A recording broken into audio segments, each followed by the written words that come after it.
Hello, and thank you so much for joining us on the program this evening. My name is Joy Asonye. Well, we are going to discuss very important issues as usual, and today we'll be going to talking about transition and good governance. Recently, governors who took over power from predecessors of opposition parties seem to be going after their jugglers, reversing policies, appointments, demolishing structures, and even sacking employees, like in Kano State, where Governor Abba Kabir Yusuf demolished buildings allegedly worth 226 billion in the state. People are asking questions. Citizens are wondering, is this what Kano State needs at the moment? Is this the good governance that was indeed promised? That's what we'll be delving into. And my guest, who is in the studio, Comrade Duke Alamboye. He's a National President, Green Assembly Initiative, and a political analyst. He'll be calibrating this with us this evening. Thank you so much for being part of the program. Thank you very much for having me once more. It's a pleasure being here. It's always a pleasure to have you. Our conversations are always very interesting. But we'll go for a short break to return and discuss more. Stay with us. This is still Joy Asonye Live.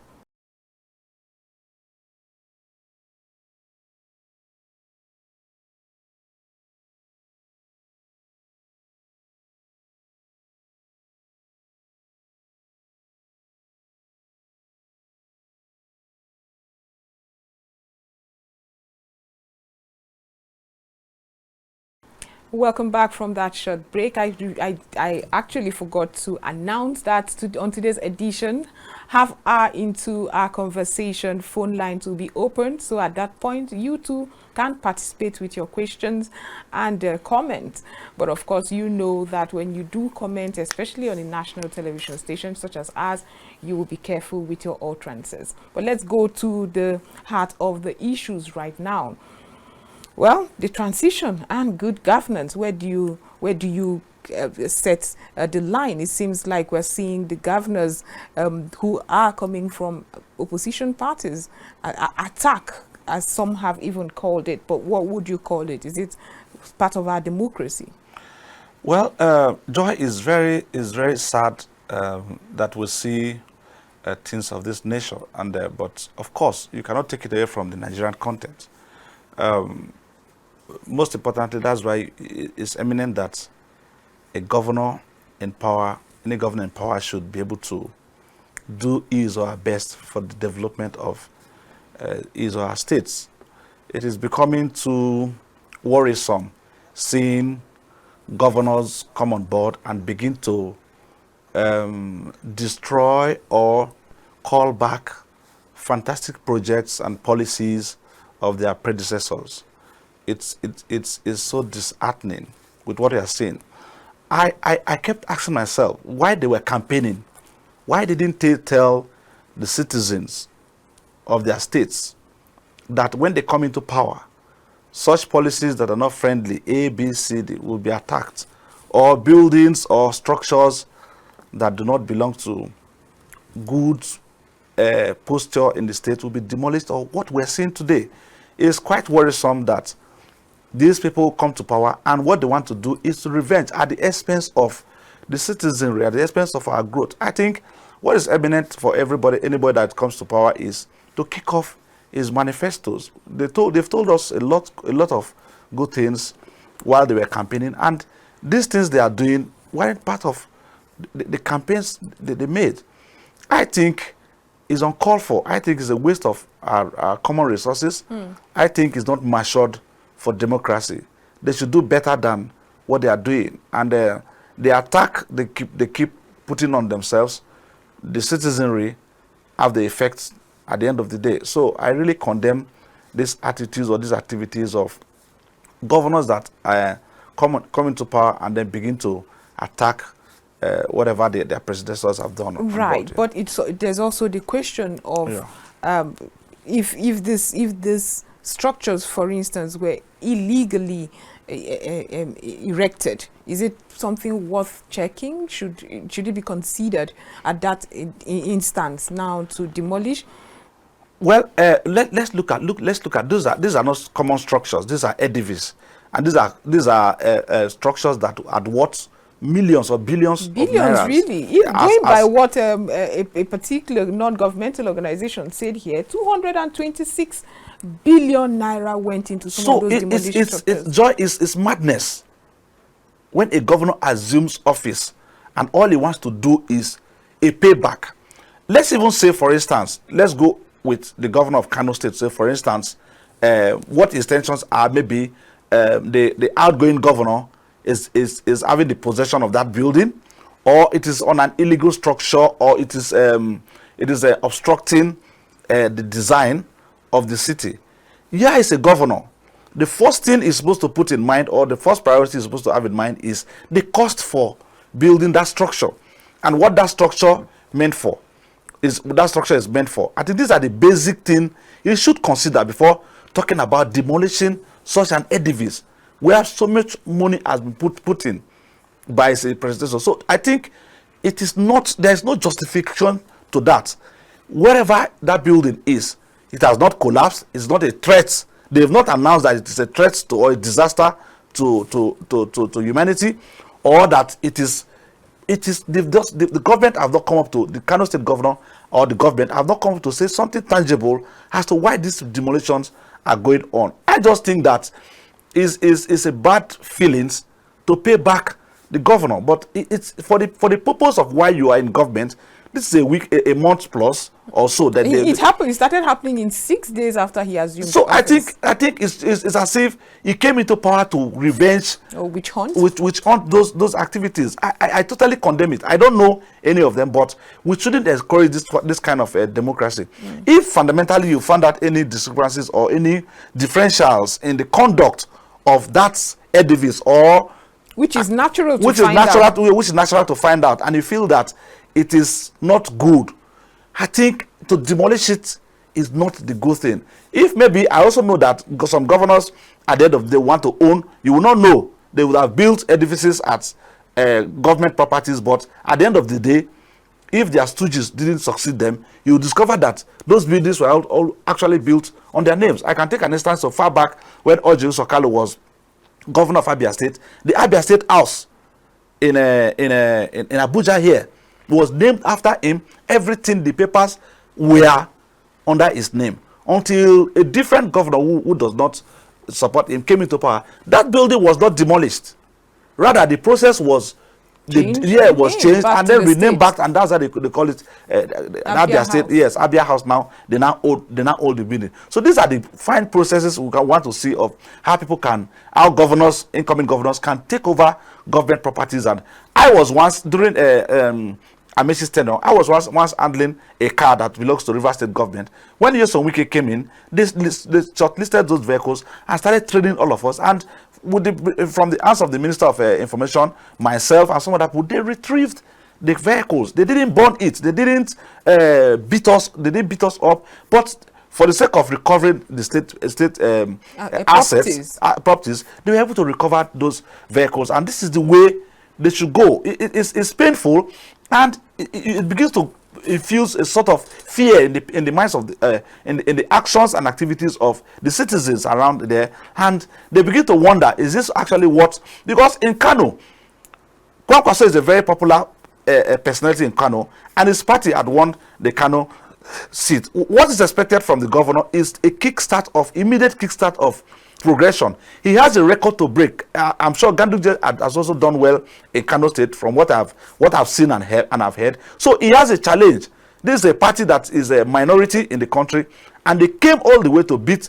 Kwankwaso showed his force to taking power back in the state, to show Kano people that he is in charge of Kano. So I think the governor has no other business other than to kickstart governance, not witch hunting, that as it has been. Do Nigerians even know that we need good governance? It seems like the governors extol the entire power, and Nigerians, we don't know. We just grumble, like we've seen over the years. We are aware. Nigerians are very, very aware. Joy, let me tell you something. Everybody, even old, elderly people, are beginning to be concerned about good governance in our country.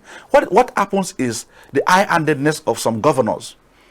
What is happening, let me take you to Ebonyi State, where the governor is holding everything in his hands. There is no way to criticize the government. Once you criticize the government, you are in trouble. So these are the things that deter people from talking. These are the things that really made the civil society activism a little bit not interesting or not worth it. Stifled, because once you criticize government constructively, even though you get attacked, you get being bullied, chased away from the state, and all of it. So we know that from antecedents, there's a break between Kwankwaso and the outgoing governors and their internal systems. Of course, there was a crack, serious crack between them. Government. But that is not to say that when you can prosecute him, immunity is not, it does not have any immunity again. You can bring Ganduje to the books and then prosecute him, or set up the way it is being done in other states. This has been done in so many states.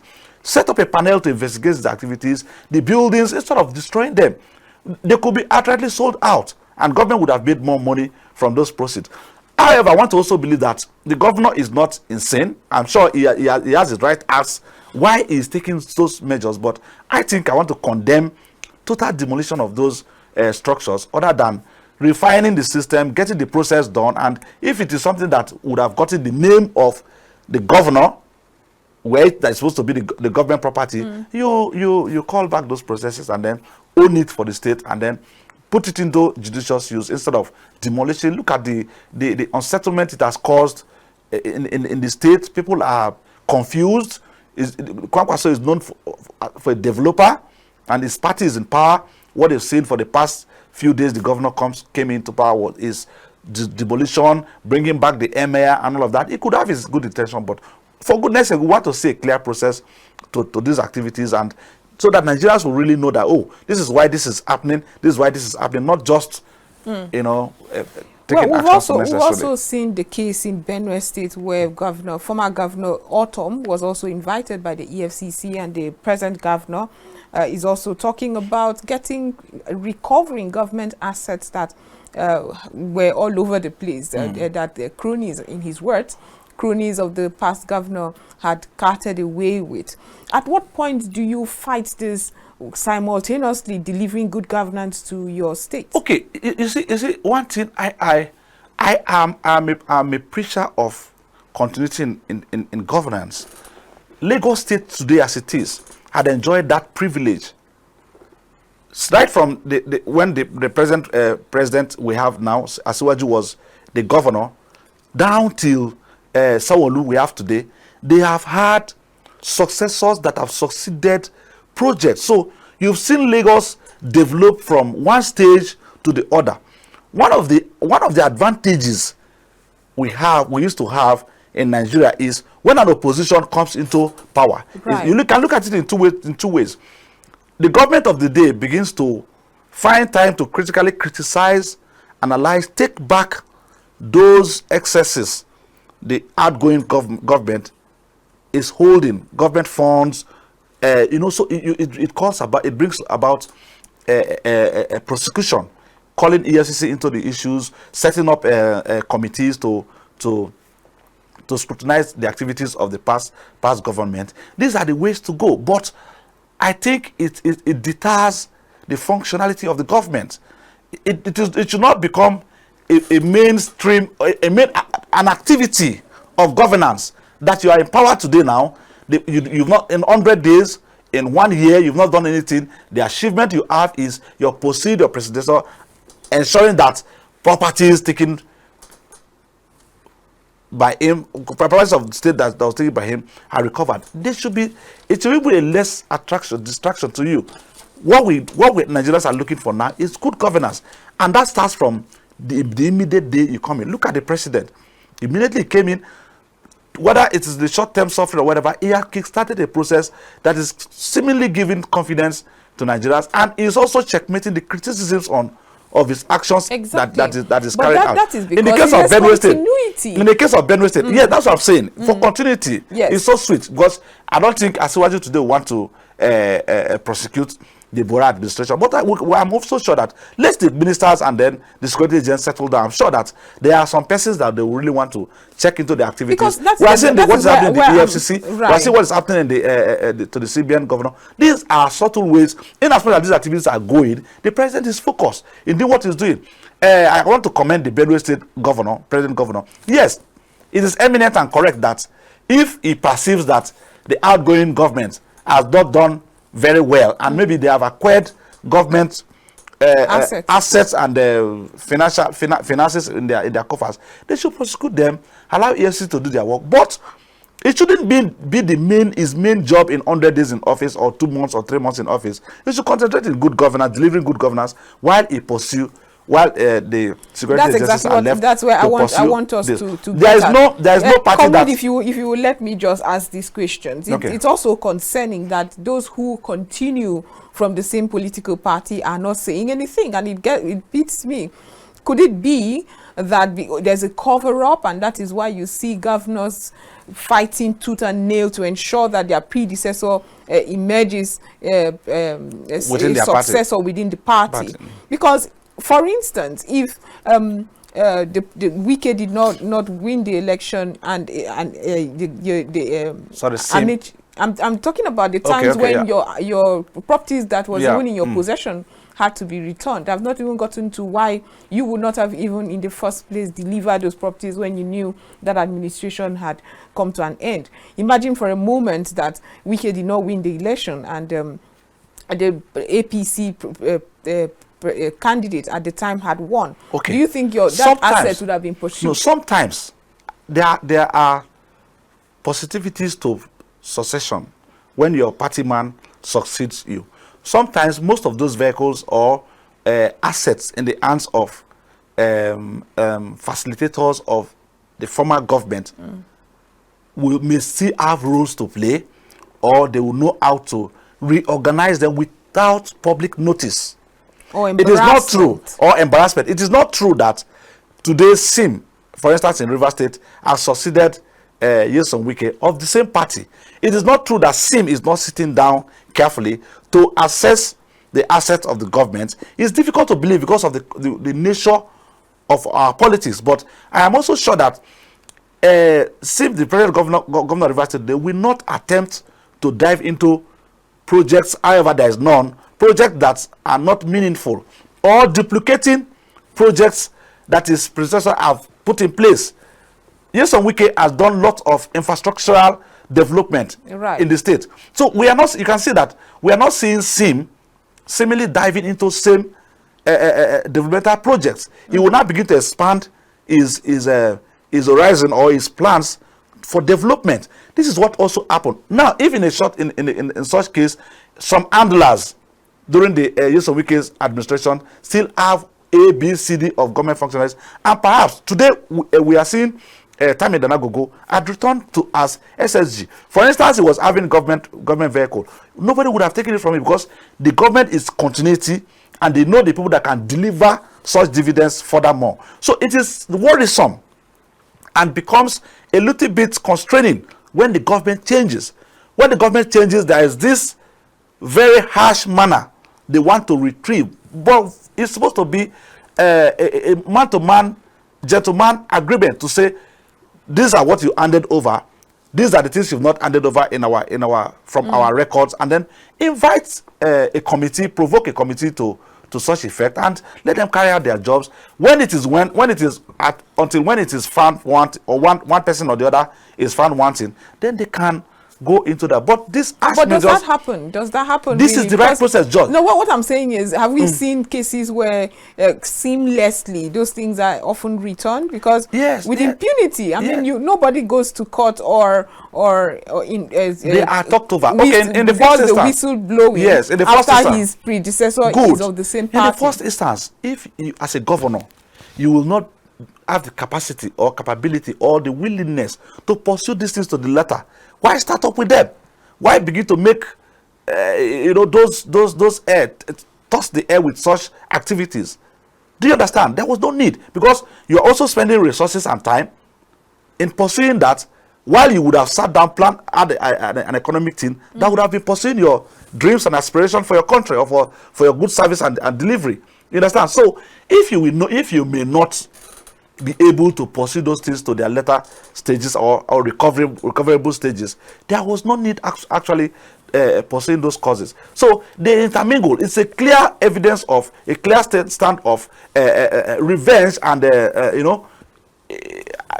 pursue pay back time in their minds, but the citizens are suffering. With what's going on, it's across the states right now. With what's going on, would you say that electorates will now begin to think, oh, okay, there are laudable projects that this government had begun.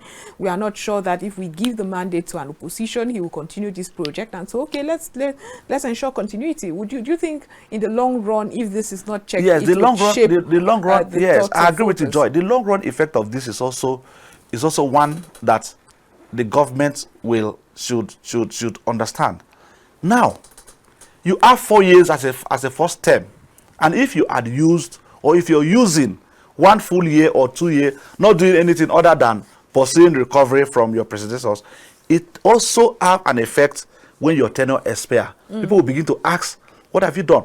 4 years in governance seem very far, but very short, considering the level of activities or developments a governor is saddled with in different sectors. So there's no time, absolutely no time to sit and begin to say all you're doing is, to the public, what you're doing is demolition. People are hearing this.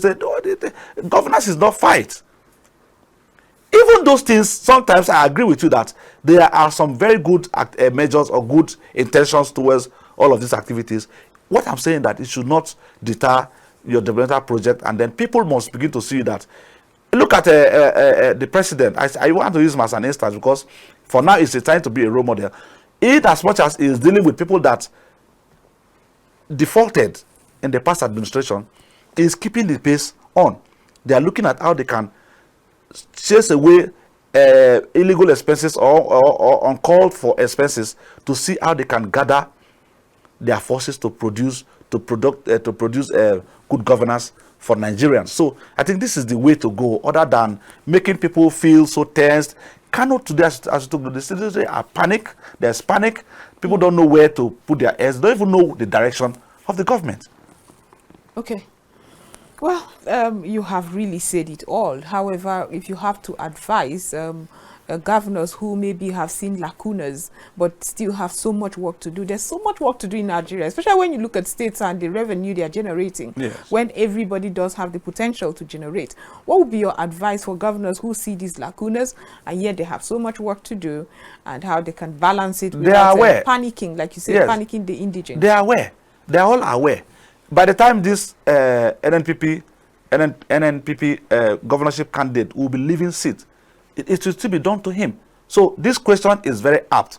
My candid advice is that, look, when you have told the people your plans, and that's why you've been voted in the first instance. So concentrate on those instances.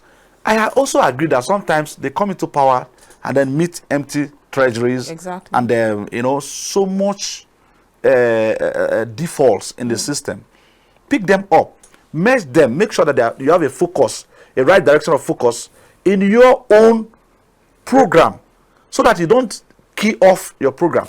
What we are hearing today coming from Kano is the governor is demolition. The governor wants to bring back the emir. Right. We have not had 800 staff no longer working. So I mean, if even Ganduje has employed 10,800 persons from Kano, from his family, that is also good level of employment. Screen these processes, sanitize those processes, and make sure that you balance the system. Purging out a whole 10,800 young persons, workers in the civil service for the now is also going to cause increased crime rates, dependency rates, and you cannot tell what the next few months we'll be talking about in Kano. So I think the governor is the payback speed is too much. There are ways that you can prosecute the system, and then people will understand that you are on this. There are developmental projects going on. When you lay off as much as 10,800 people at this hard time from their little stipends they earn, monies that are not even enough. What are you purging into the system? So it's going to be actually very negative to the populace in Kano. So I think they should, governors that are coming in, that are taking over from different governments, different political parties, should please rather concentrate in their manifesto, what they intend to do, and then wherever it affects, like for instance, you have promised to raise the spread of employment in your state, and then when you came into government, you saw that Ganduje had employed in 8 years. In 8 years, Ganduje has employed all his household into power. Then let the process speak for it. Let it be transparent. Let people display these names to the conviction of Kano indigenes that look, we must not allow just 10,800 of Ganduje's families in government. So therefore, I'm pulling out social percentage so that it becomes generic. People in the state must also derive the benefit because I have promised employment. If I don't deliver it, this is the reason. This is our investigation. We've discovered that from this lineage, these are the processes that people can be very, very comfortable. Not just you came, the man had done 10,800 employment. Oh, you're not paying. You sweep them off. And then this begins to cause rancor. Even you as a government, you cannot settle down. And then development cannot also be carried out. Okay, thank you so much, Comrade Duke Alamboye. Right now, the phone lines are open, but we'll go for a short break. When we return, we'll talk about the anti-graft agencies. They had promised that immediately some of the governors no longer enjoy immunity. We'll see more invitations. We'll be right back. This is Joy Asonye Live.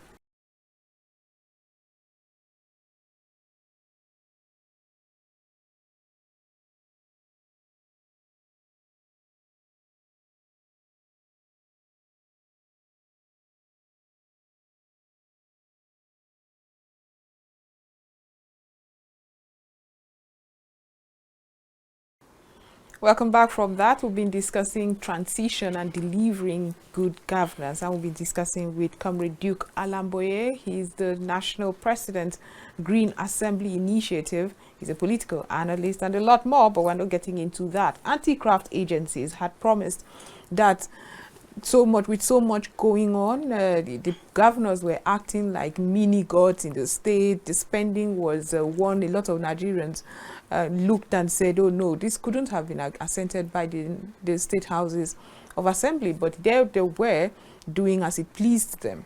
So far, we have seen the governor of Benue State being invited by the Economic and Financial Crimes Commission, but is that enough? Are we seeing as much arrest, invitation as we had thought? Or do you, in your appraisal, look back and say they did fantastically? There might be no cases of EFCC invitations. Comrade Duke Alamboye. Well, I think the credibility here is a problem. I was dumbfounded when I observed the immediate past EFCC boss being investigated and the stories around his activities while he served as the head of the EFCC. So it calls to question what integrity is the anti-graft themselves have. That's interesting.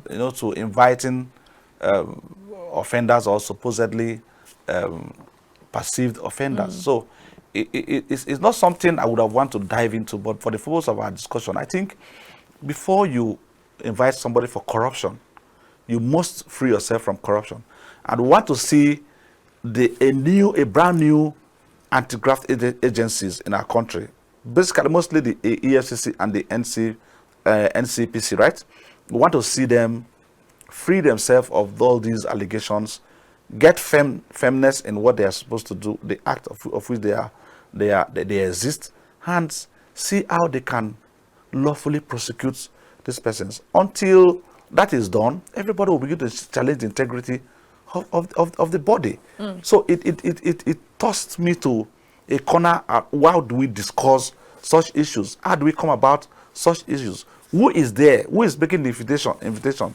What is worthy? Who is worthy? What is the antecedents of the agencies? And even identify themselves out of corruption. Secondly, the level of participation. Please, what are the cases they followed and concluded upon? Are they just there to bite politically. When politicians, a politician shouts at the system, they go to the system, attack the system. That's being reactionary. Yes, to favor the system, or indeed, they are carrying out their legitimate functions to ensure that they pursue cases of corruption. How many want to see the anti-graft agencies come out to tell us how far they've gone, what they've done, what they've concluded? Most basically on politicians that are perceived to have carted away with lots of funds in their disposal. So this brings to, you know, a place of confusion where you may not really want to discuss or throw the towel into. Okay, Comrade Duke, we have a caller at the moment. Okay. Let us quickly. Hello. Hello, are you there? Put it on the speaker. Okay, that caller has gone off, but you can call us back. The number is on your screen right now. When you call, please turn down the volume of your TV set so we can have a proper conversation with you. And remember, no obscene words. So keep calling. Let's hear your thoughts on what we're discussing: transition and delivering good governance. Okay, Comrade Duke, I apologize. So you see, the agencies must place themselves at a safe corner to tackle these issues. So we want to see the new EFCC boss be fair in his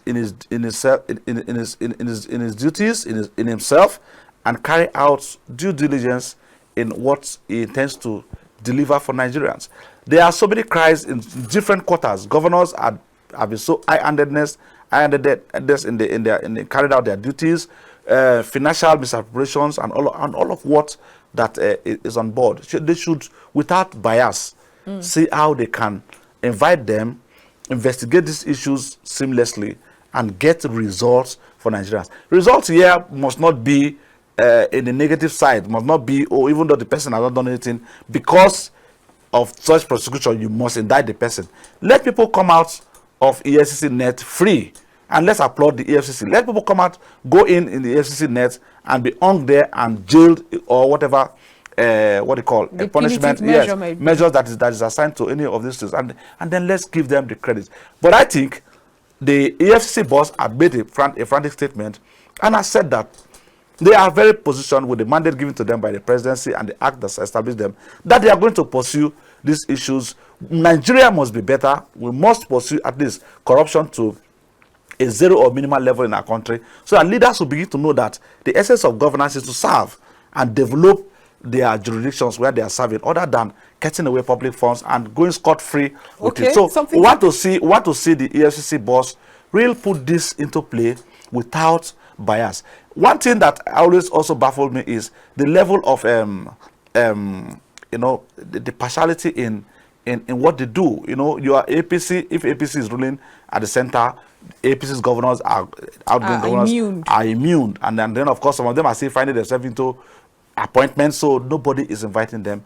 It mustn't be like that. If you have, I thought that for you to be appointed, you must go through screening and all of that. If these records are there, such persons should not even attain that level. But of course, one will also ask, who is free of these accusations among our politicians?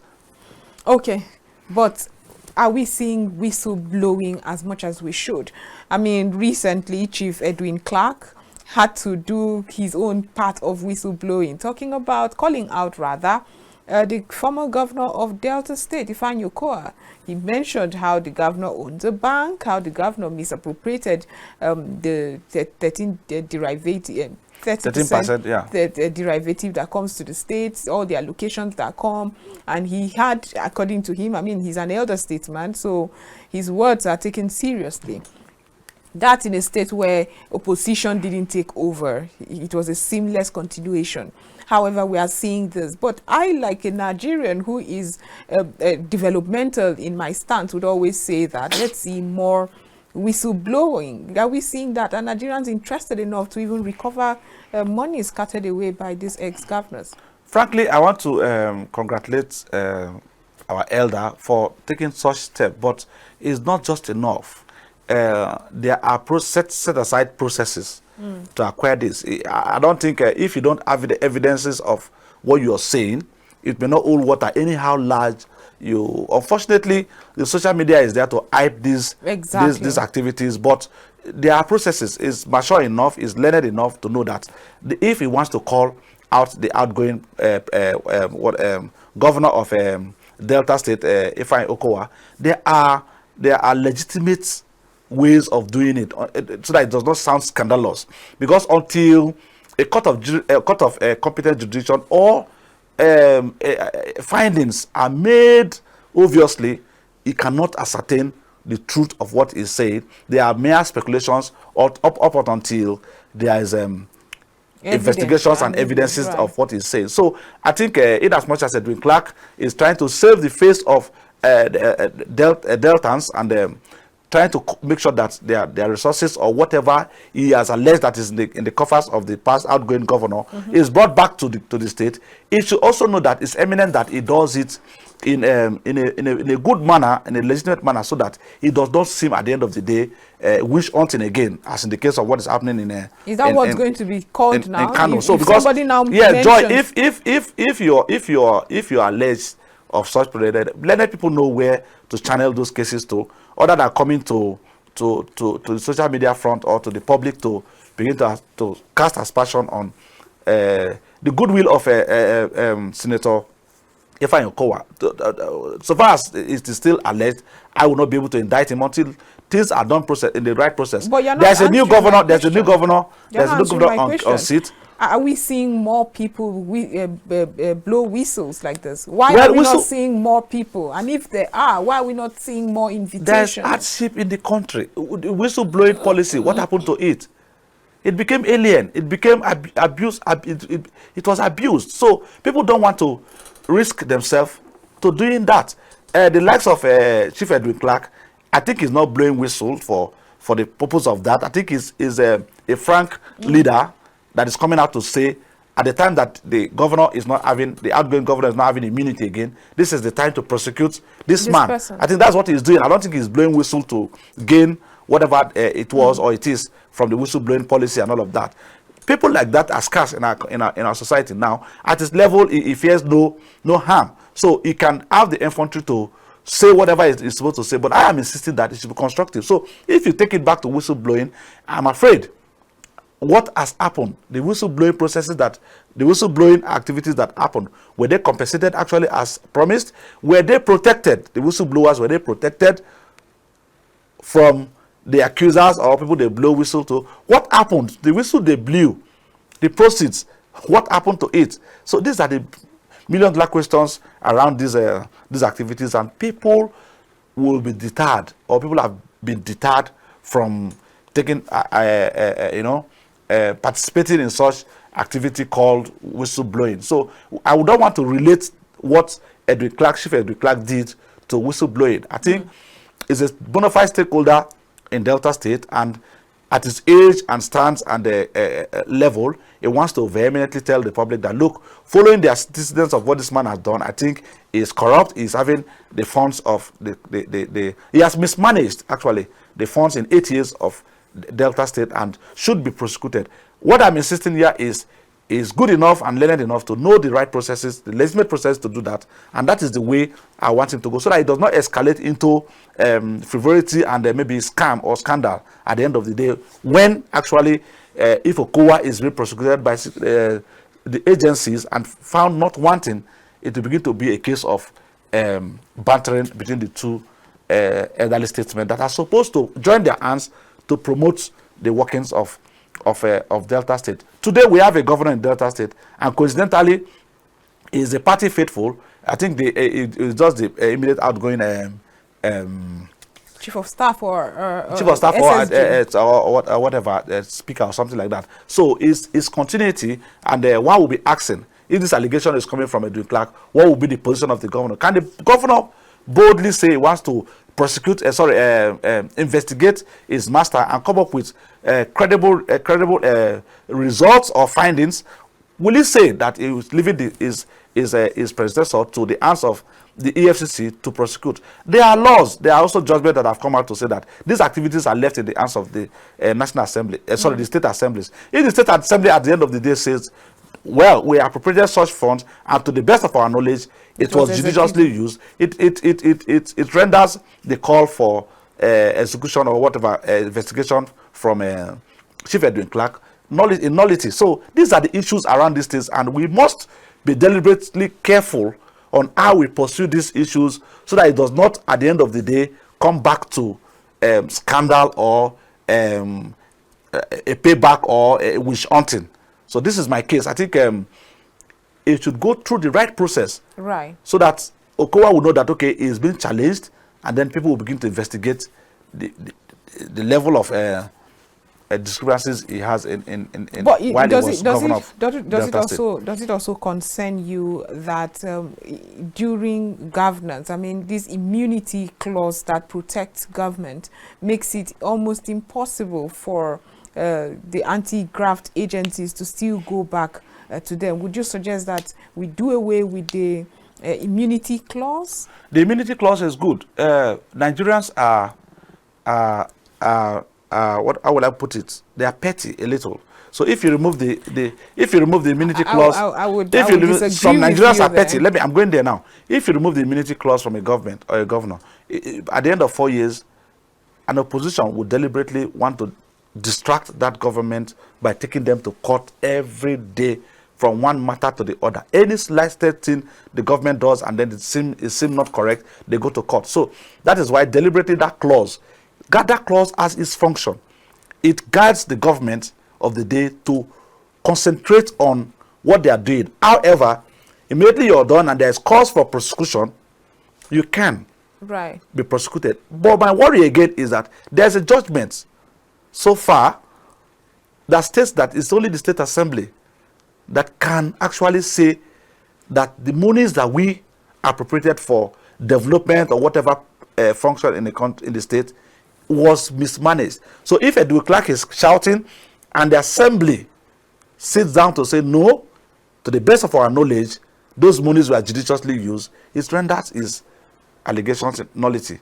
No, that's not to say if the State House of Assembly affirms or alludes to the monies being used, yes, and indeed the contract, it can be prosecuted. It happened. No, the contract and the project is not standing, especially when it's structural. You will not say that it will still not be investigated. In Nigeria, I've not seen any government that takes money without putting something on the ground. What is happening is inflations. They normally inflate these contracts and bloat budgets and all of that. So I think that this is where no governor coincidentally can also do that without involving the process. It's a process thing. It must go, those approvals must go through the legislation, then before it gets to the executive for this thing. And these are the angles.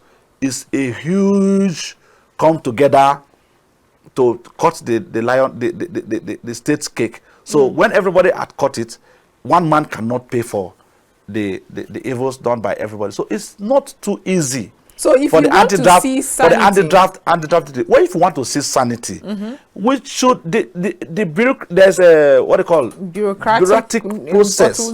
Right. There are bureaucratic processes where these things go. There are ways government can give out contracts. There are ways government can do procurement.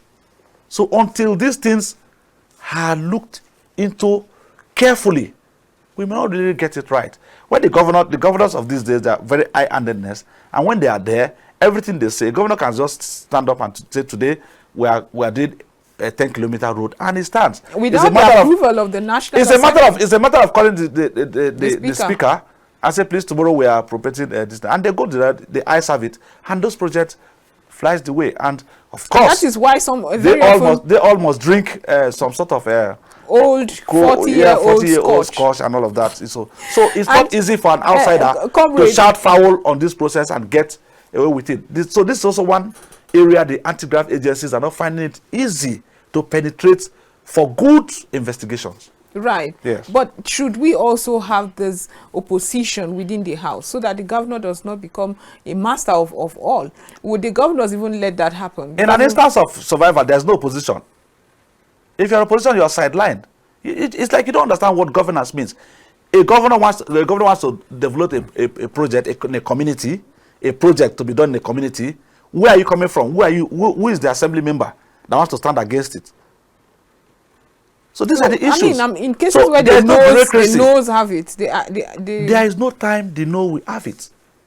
That is the truth. The I will always have it, because every member there have personal interest before corporate interest. So until these activities, this line of activities are actually checkmated, we will not get it right. Sincerity of purpose, people that are clear-minded, coming to power to really deliver the dividends of democracy to its people, are the people that you will see that will spread development around the states and stand tall, as it has happened in some states.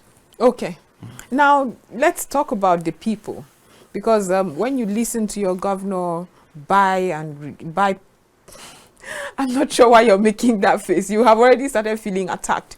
But be rest assured, I'm not trying to attack your governor. However, in cases where, hypothetically speaking, you see your governor purchasing and living extravagantly, going to states, donating state-owned funds in the name of intervention in another state. I'm not talking about the president here.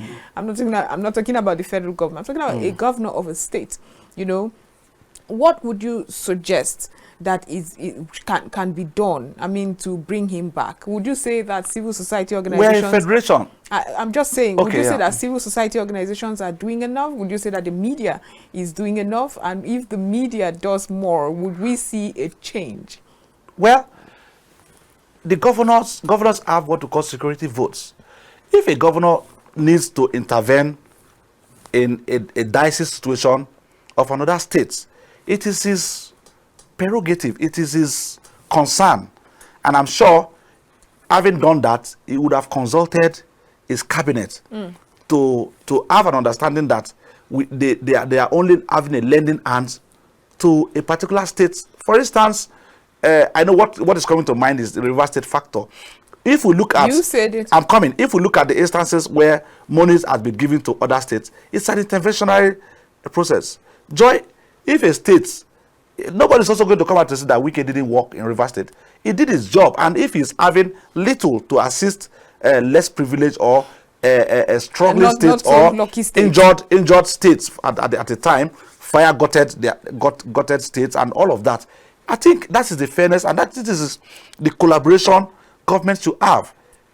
I was particular about that. It's not just giving them. That's in spite of the intervening in the state. We don't have. I don't think River State is having such issues of decadence. There are no people. There are people. Your the governor, education sector. The governor of River State. The governor of River State tried his best, and nobody has come out to say that the monies he actually gave as interventions to his border states where the state's money.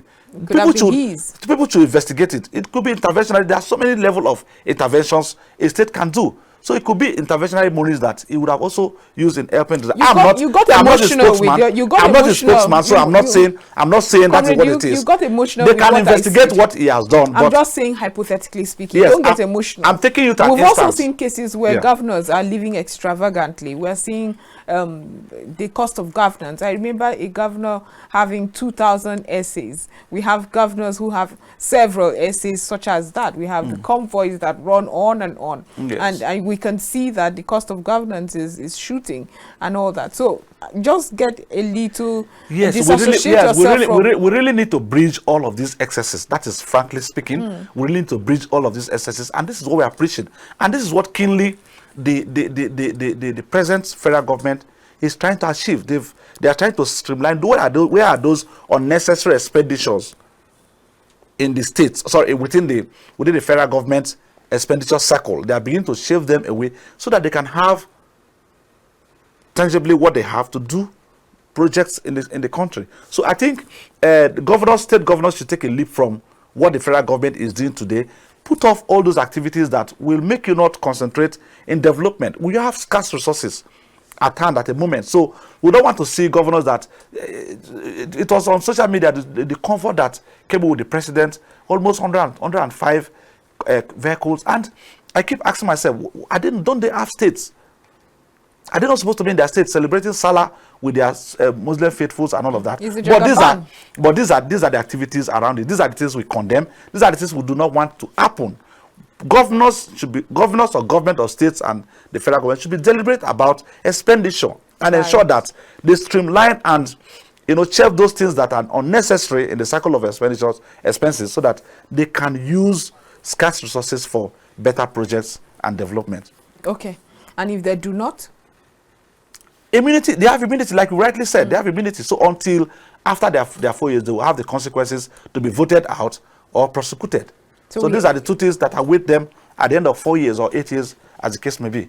Okay, and governors who have not looked inwards for revenue generation and could just constantly wait for allocations. It's a pity. I can't really picture out a state as such now for sake of being correct, but any governor today that is seeing what is happening in the world and does not tilt towards production, self-sufficiency at first, he's getting it wrong.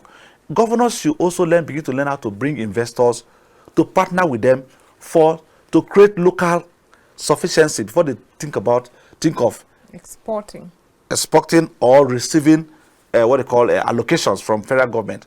It is very, very important. It does its indices. It increases employment. It takes away dependency on the federal government, and it gives the state its credibility on products for production. The states will be known for social product they are producing, and that's where the commercialization of those products will begin to start. And before you know it, take a good look at Lagos. Take a good look at Lagos. You will know that they've gone far, and state governors need to go to Lagos and learn what strategy they are using there to develop their states. Comrade Duke Alamboye, sadly we've run out of time, but you've been wonderful telling us how we can achieve good governance in spite of the transition between governors from different political parties. Thank you for being part of the program. Thank you very much. So this is where we round it up on Joy Asonye Live, but we'll be back tomorrow as usual to discuss so much more. Have a wonderful rest of the day.